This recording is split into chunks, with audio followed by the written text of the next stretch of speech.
What's up, everybody? Welcome back. These are starting to get annoying, but we're good with that.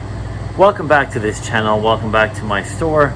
I wanted to do this update video because I know it's been a long time since we actually talked about what's really going on and how much this really costs to run something like this or start something like this, as the title of the video suggests. We got Felicia out on a delivery soon. She's going to be delivering a couple fruit baskets. It truly never ends around here, but we're happy. We've been running this place for a while now, and you know, it's been okay, and I hope to give you guys some value through these videos as well. So if this is your first time to this channel, welcome. We've run this store for almost 4 years now.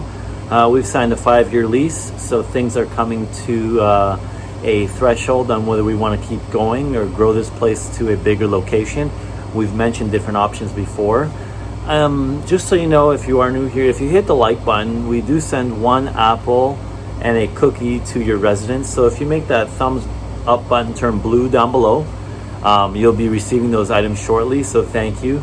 And all my subscribers, they know now that they've been getting apples and cookies galore just by hitting the like button. So this is one of the best channels to be on. I mean, what other channel does that for their subscribers? So, but in all seriousness, guys, coffee or cookies and apples aside, I was sat down today and I thought to myself, you know, we were just so naive when we opened this store 4 years ago almost. We had no idea we'd be doing certain things that we're doing now. We thought things like that would be problems back then. We never even were true problems. Like, we were so worried about getting seatbelts for our buggies, yet no one has ever asked for seatbelts on the buggies for their kids. I'm not sure if other stores have seatbelts for their kids, but we thought that was a big deal. Okay, we thought, you know, having a door on the side of our store that led into a common hallway was going to be the worst thing in the world because of people running out with items and stealing. That has not happened. Maybe we're just lucky with the location we're in, but that was such a big problem we thought that would happen. It never even is a thought nowadays. We do keep it locked anyways, but you know what I'm saying? Problems we thought were going to be huge never even became a daily, a monthly thought. So just, you know, have an idea that when you're starting your business, the things that seem like the end of the world now, you may not even ever have to worry about them in your future. And this channel is all about money, so let's get into how much I had saved before starting my business, because that's truly what everyone wants to know, right? With business and money and, you know, being a financial channel, that's kind of what we're here for. So before this video starts, we got to get one thing straight, and it's a secret, but it's not a secret because I'm going to tell you. Ray makes it seem like I didn't put any money into the business, which is not true. And before we actually opened, I saved his ass and I paid the first and last month's rent because he ran out of money with renovation. You're doing that? I You're am. doing that? Well, look at what you did. I didn't run out of money per se, okay? It was getting low. The budget kept going higher and higher and higher, and we didn't want to ask for any more money from the money that we could have asked for from our business loan. So Felicia was technically a business loan. She's been paid back. And Have I? have you? I don't think so. Well, we're going to get into that right now and see who's been paid back and who put more money into this business. So, one of my biggest regrets in my early 20s, if you're ever thinking of starting a business, you want to start saving now. As you're watching this video, and if you really want to start a business, start saving your money right now. Because in my early 20s, I didn't really know this would be a full-on venture for me. I always had the idea in my head. And nowadays, I really I kick myself in the ass that I should have saved more money. Because to be honest with you, out of that $80,000, I had saved about $20,000 of my own money. Obviously, you know, it'd be nice to have your own money invested in this store rather than the bank's government or the bank's loan that charges you interest, because there's always going to be someone that, you know, wants to offer you financing at a high interest rate for a risky business. That's what you don't want, right? And the more money you have of your own, the less money you have to take from a business loan or an investor who will charge you interest or take part of your business. So that's just one of my recommendations. I wish that I had more savings before starting this business. Now, after 4 years, we've paid most of that loan off. We've put some lump sum payments when we had better months down on our loans. They are pretty much 90% paid for. We have nothing really to worry about on that end. But it would be a lot easier in the first few months starting if we didn't have that big lump sum payment coming off every month, so we can reinvest that money into our business and grow it even faster.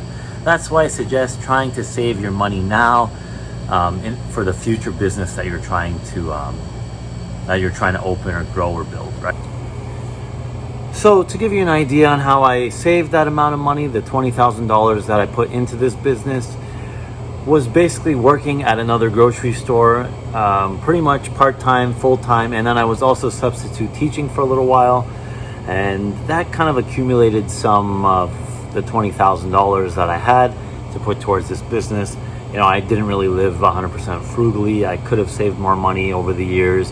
I could have spent less money on going out to eat. Yes, there's always ways to save money and be frugal, but I didn't go overboard either, and I had this idea that I was going to start a business one day. So we had this money put aside, and this is what we put it towards, and it invested. I think it was a decent investment so far. Me and Felicia are making a decent living from this store. We're making a modest salary. We actually bought our first condo. We sold our first condo. Now we're looking for another house. So I can't say that this store has treated us bad. It has taken 24/7 of our time. We finally started scaling back, taking some days off, closing one day a week. It's been a challenge by every stretch of the word, but it also has been pretty decent to us. And the $20,000 of my personal money that I invested, I don't think I would be putting anywhere else, because I always wanted to open a grocery store. I always wanted to, try to stick my neck out, venture out on my own. And this is where we ended up about 4 years later, looking to possibly expand or venture into the real estate side of business. But we're gonna see what happens, and I hope this video and gives you some value if you're opening up your own grocery store, convenience store, whatever it may be. I started at this level. Maybe you're better off. You can start at a bigger level. Maybe you want to start smaller. It's up to you guys. I know that many people have to take business loans, and I want to give you some of the reality. This is pretty much the reality of what $80,000 can get you.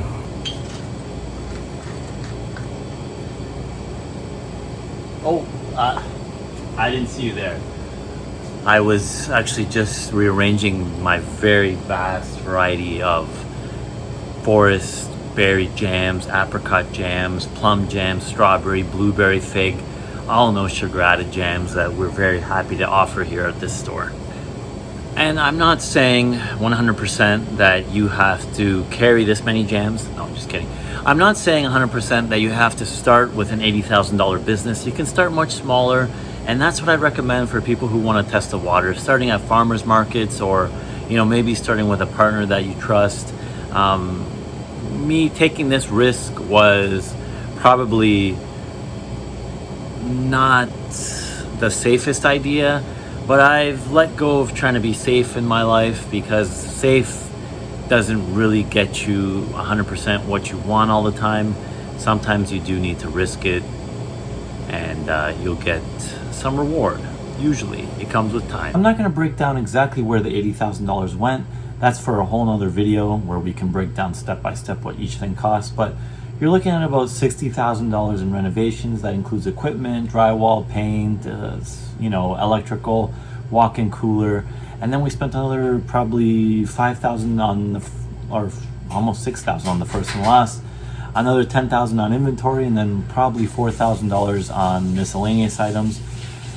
That's pretty much where it went to open. We've obviously reinvested a ton more to build this store to what it is today. And what you see there is not what we started with. That $80,000 does not get you all what you've seen. Unfortunately, it didn't stretch that far. I wish it did. We would be in a lot better spot if it did. But yeah, that's basically how much money I had saved to open up a grocery store. So thanks for watching this. If you're still here, please like and subscribe.